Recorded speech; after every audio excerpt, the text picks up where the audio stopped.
My name is Meredith Bennett, and today should have been the highlight of my academic journey. I stood before the cracked full-length mirror in my tiny off-campus apartment. The black graduation gown hung heavy on my shoulders. I leaned in close to the glass and carefully dabbed concealer under my eyes. Those purple shadows were the permanent receipt for 4 years of double shifts at a diner and sleepless nights studying for design finals. I had paid for every single credit hour myself.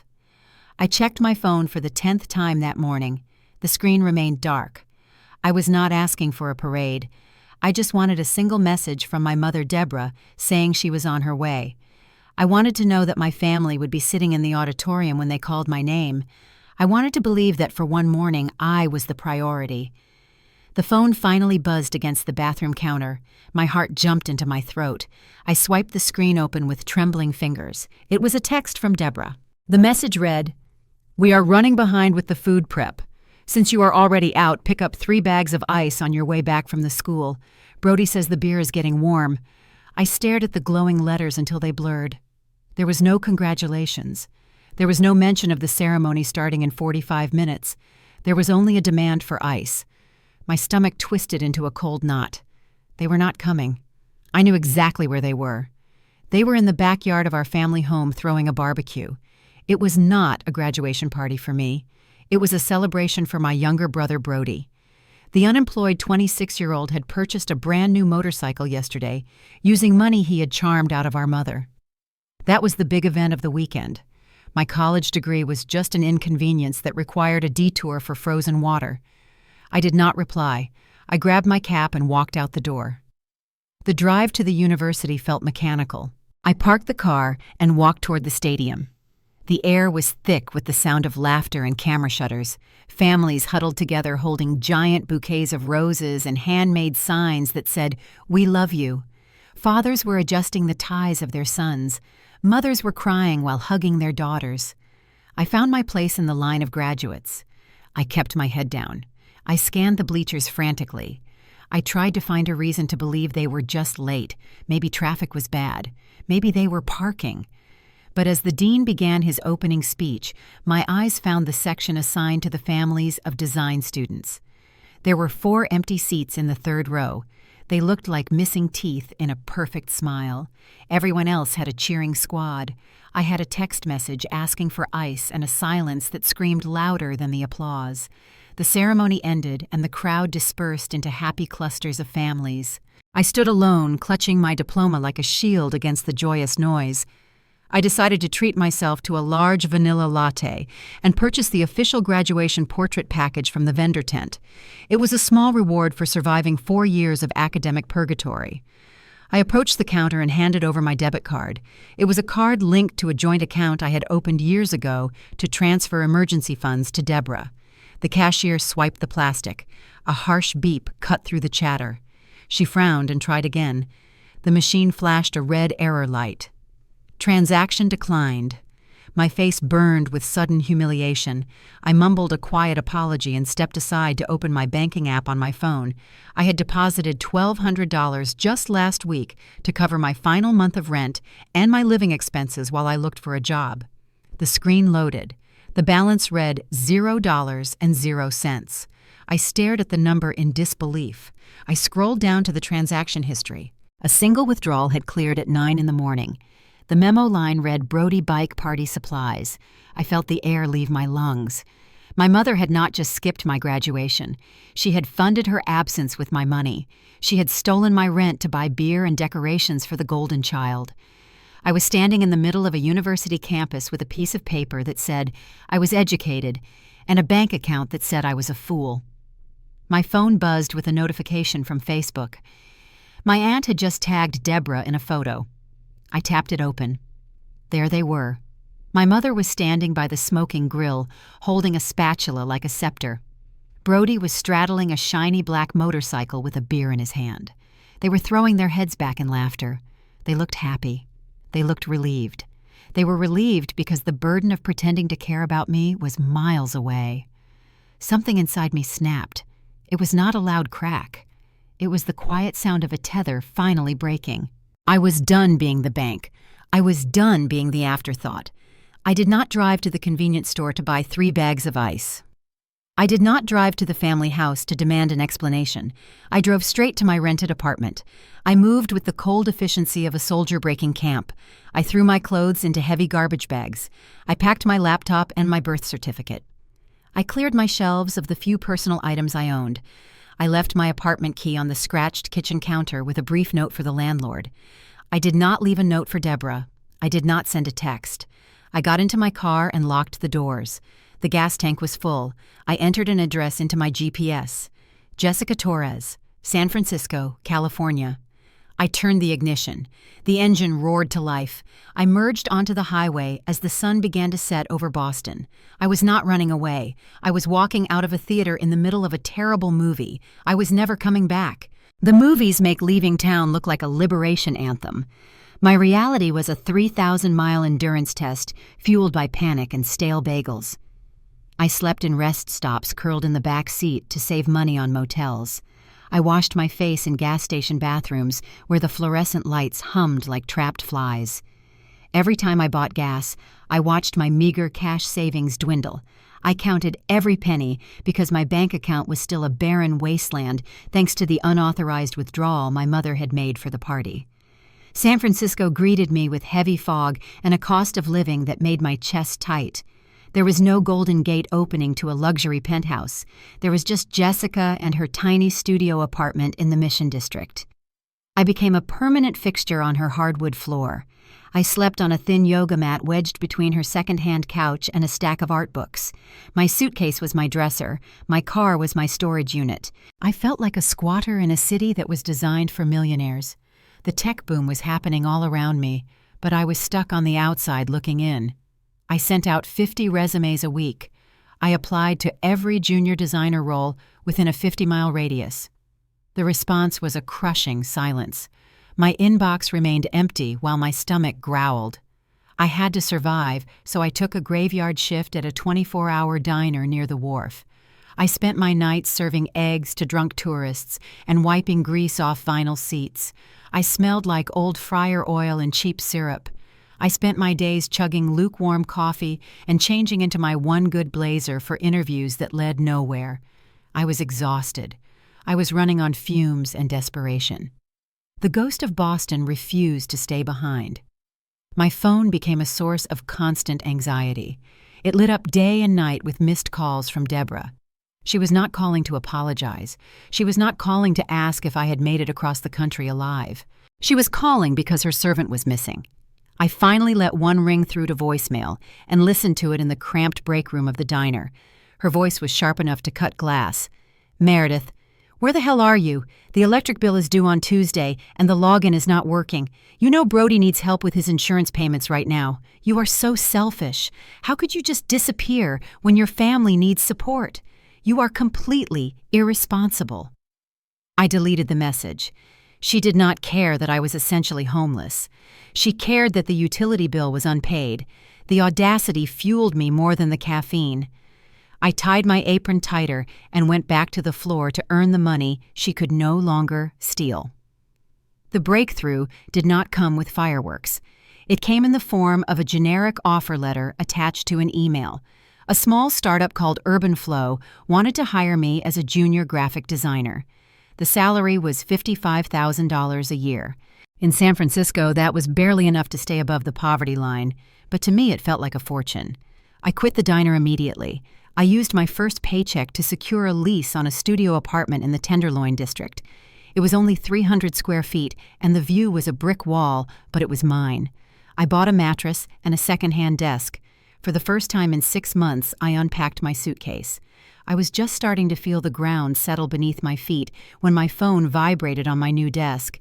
I glanced at the screen and froze. The name Brody flashed against the dark background. It had been 6 months since I drove away from Boston. 6 months of silence. My heart hammered against my ribs. A small, foolish part of me wondered if he was calling to apologize. Maybe he missed his sister. Maybe he wanted to know if I was safe. I picked up the phone and opened the text message. There was no greeting. There was no question about my well-being. The message was a demand dressed up as casual conversation. "Hey, Mayor, Mom says you're working in Silicon Valley now. That is cool. Can you get me an interview for a manager position at your place? I am tired of retail and I have great people skills. If not, I need a loan of $2,000. I have a killer idea for a crypto app that is going to be huge. Let me know. I stared at the words until they blurred into meaningless shapes. He did not care that I had slept in my car. He did not care that I had worked double shifts to survive. He just assumed that because I had a job, I was now his personal bank again. He wanted a management role with zero experience or a handout of $2,000 to fund another one of his inevitable failures. The anger that flooded my veins was not hot. It was cold and clarifying. I realized then that my family did not miss Meredith the person. They missed Meredith the resource. They missed the problem solver. They missed the wallet. I did not type a reply. I did not explain that I was an entry-level employee with no hiring power. I simply pressed the button that said, Block Caller. The digital connection was severed instantly. The silence that followed was heavy, but it was peaceful. I went to work the next day with a new energy. I sat in a meeting with my team, and for the first time I spoke up. I suggested a bold color palette for the new interface. My boss Tony stopped typing. He looked at me and nodded. "That is a great insight, Meredith. Let us run with that," he said. My colleagues David and Sarah turned to me with genuine interest. They asked me to lead the design sprint. They did not interrupt me. They did not take credit for my ideas. I sat there stunned by the unfamiliar sensation of being valued.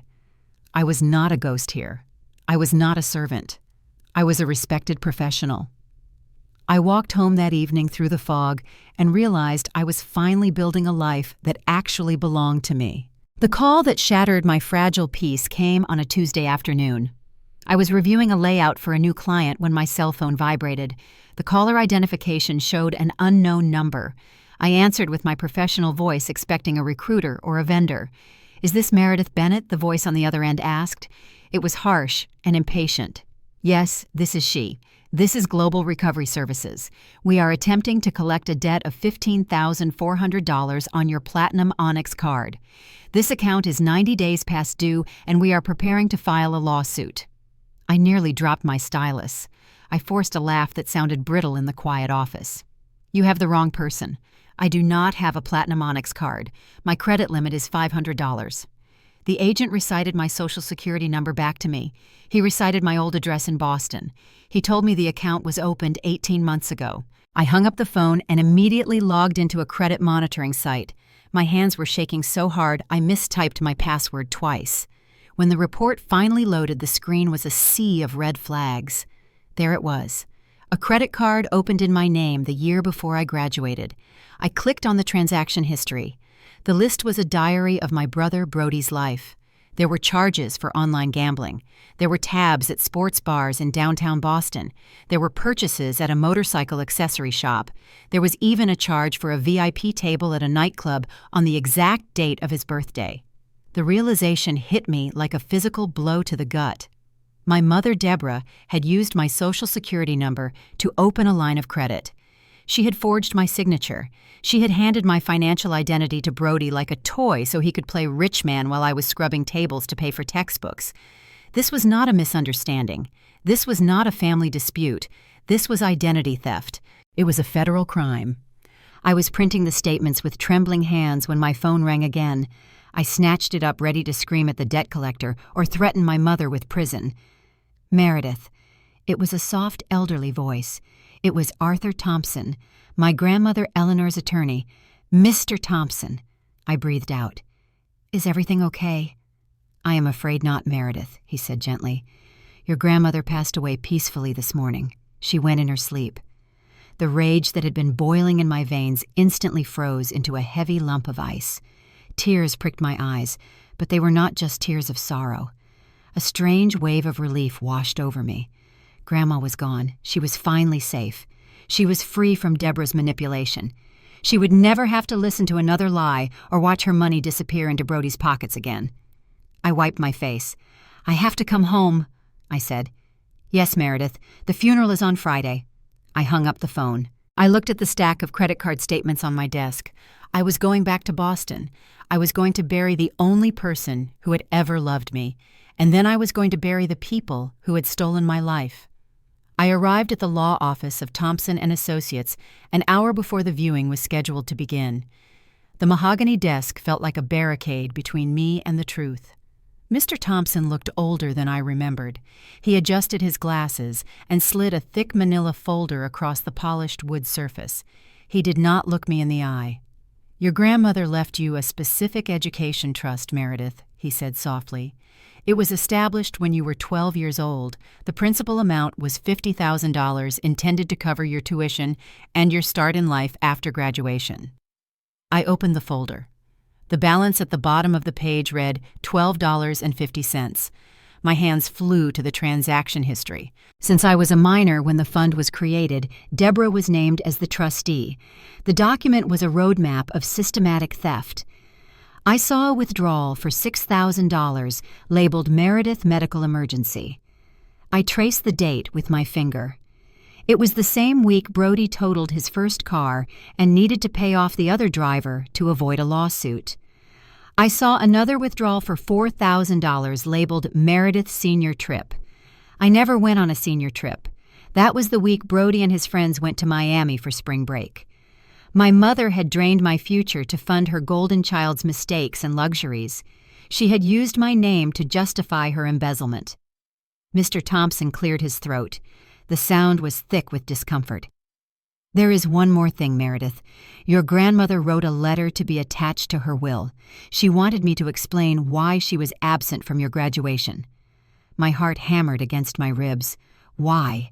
Your mother told Eleanor that you requested she not attend. Deborah told her that you were embarrassed by your grandmother's appearance and lack of education. She said you did not want to introduce her to your new sophisticated friends." The room went silent. The air felt thin and sharp. The realization pierced me deeper than the financial theft. My grandmother died thinking I was ashamed of her. She died thinking I was an arrogant snob who looked down on her love. My mother had not just stolen my money. She had stolen the final years of my relationship with the only person who actually loved me. She did it to keep Grandma away so she would not find out the money was gone. I sat there for a long moment. I expected to feel the familiar sting of tears, but my eyes remained dry. The sadness that had weighed on me for years evaporated. In its place, a cold, hard resolve settled in my chest. I looked at the stack of bank statements. I looked at the fraudulent credit card report in my bag. I was no longer the wounded daughter begging for scraps of affection. I was a woman holding the evidence of a felony. I closed the folder with a snap. "I will take these with me," I said. My voice was steady and devoid of emotion. "I have a funeral to attend." The air in the funeral home was thick with the suffocating scent of lilies and floor wax. I stood near the entrance and watched the performance unfold. My mother Deborah was center stage. She was draped in black silk and clutching a tissue to her dry eyes while accepting condolences from neighbors. She played the role of the devastated daughter with Oscar-worthy precision. Brody stood beside her. He looked surprisingly sharp in a tailored charcoal suit. I stared at the fabric and realized with a sickening jolt that I had paid for it. That suit was likely one of the charges on the platinum onyx card she had opened in my name. He was shaking hands and nodding solemnly while wearing stolen clothes. I tried to slip past them toward the casket, but Deborah clamped a hand around my upper arm. Her grip was iron hard. She steered me away from the mourners and into a small alcove near the coat check. She did not ask how I was. She did not say she was glad I made it. She reached into her purse and pulled out a folded document and a pen. "I need you to sign this right now," she hissed under her breath. "It is just a standard waiver to bypass the formal asset audit. It will let me access Grandma's accounts immediately so I can pay for the burial. We do not want to hold things up with red tape." I took the paper, but I did not look at it. I looked at her. Her makeup was flawless. Her eyes were hard and calculating. "Is that what we are calling it now?" I asked. "Red tape. Or are you just afraid I will discover that my education fund turned into Brody's motorcycle?" Deborah froze. The mask of the grieving mother slipped for a fraction of a second to reveal the predator underneath. She tried to laugh, but it came out as a sharp bark. Don't be ridiculous, Meredith. You are being hysterical. I know about the trust, Mom. I know about the withdrawals, and I know you told Grandma I was ashamed of her to keep us apart. Her face twisted. The sweetness vanished entirely. She stepped closer, and her voice dropped to a venomous whisper. You listen to me, you little ungrateful brat. You do not get to come back here after abandoning your family and start making accusations. You ran away. You left us. No one here is going to believe a word you say. They all know you are unstable. If you cause a scene today, I will make sure you regret it. Just sign the paper and go sit down. I looked at the pen in her hand. It was trembling slightly. She was not angry. She was terrified. I folded the paper and put it into my pocket. I am not signing anything, I said calmly, and I think it is time everyone hears the truth.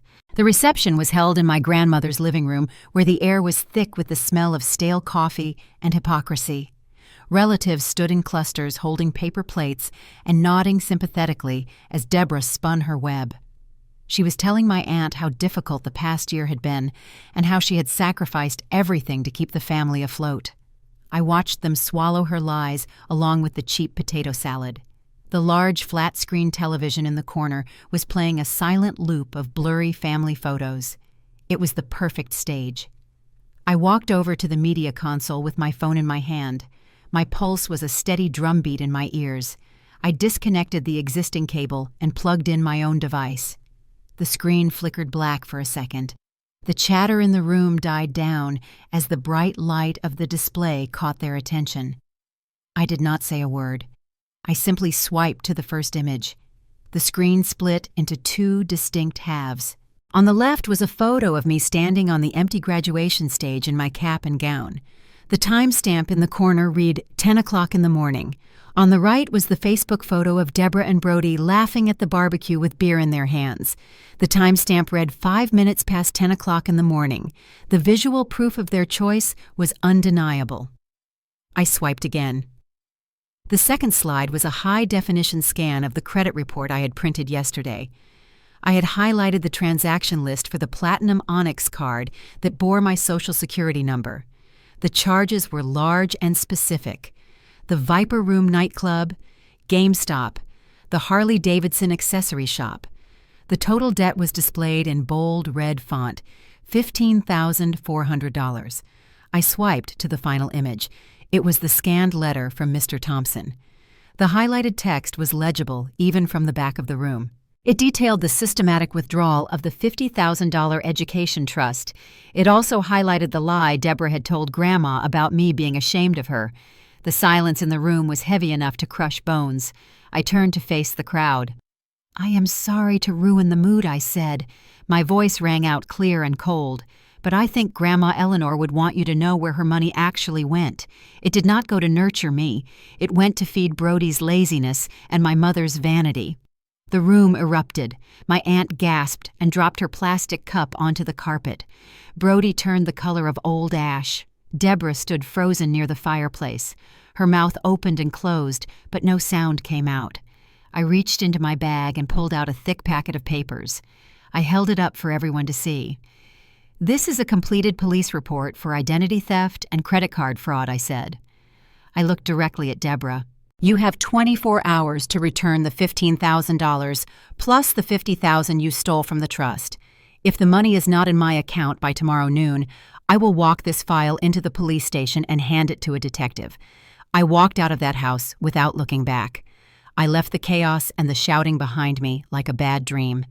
The threat of federal prison proved to be a powerful motivator for my mother. Within 48 hours, the stolen funds appeared in my bank account. Deborah had frantically sold Brody's precious motorcycle at a steep loss and borrowed the remainder from a reluctant cousin to keep herself out of handcuffs. She chose her freedom over her pride. I used every single cent to wipe my slate clean. I paid off my crippling student loans in one satisfying transaction. Then I filed the paperwork for the most significant change of my life. I stood in a quiet courtroom and legally severed the last tether to my toxic lineage. Meredith Bennett ceased to exist on paper. In her place stood Meredith O'Hara. I took my grandmother's maiden name as both a shield and a tribute to the only woman who had actually acted like a mother to me. 3 months later, I was sitting in my sunlit office in San Francisco when a notification popped up on my screen. It was an email from Deborah. The subject line read, "Family is everything." I opened it out of morbid curiosity. The message was a dense wall of text blaming me for ruining her reputation in the community. She claimed she forgave me for my dramatic outburst and begged me to remember who had raised me. It was a masterclass in manipulation wrapped in false love. I did not feel the familiar burn of anger. I did not feel the urge to defend myself or explain my side. I simply moved my cursor to the trash icon. I clicked delete. Then I navigated to the settings and blocked the address permanently. I spun my chair around to face the floor-to-ceiling window.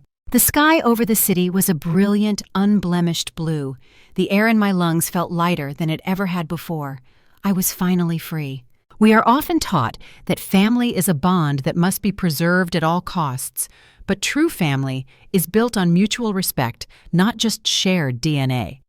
My journey taught me that walking away isn't an act of weakness. It is a profound act of self-preservation.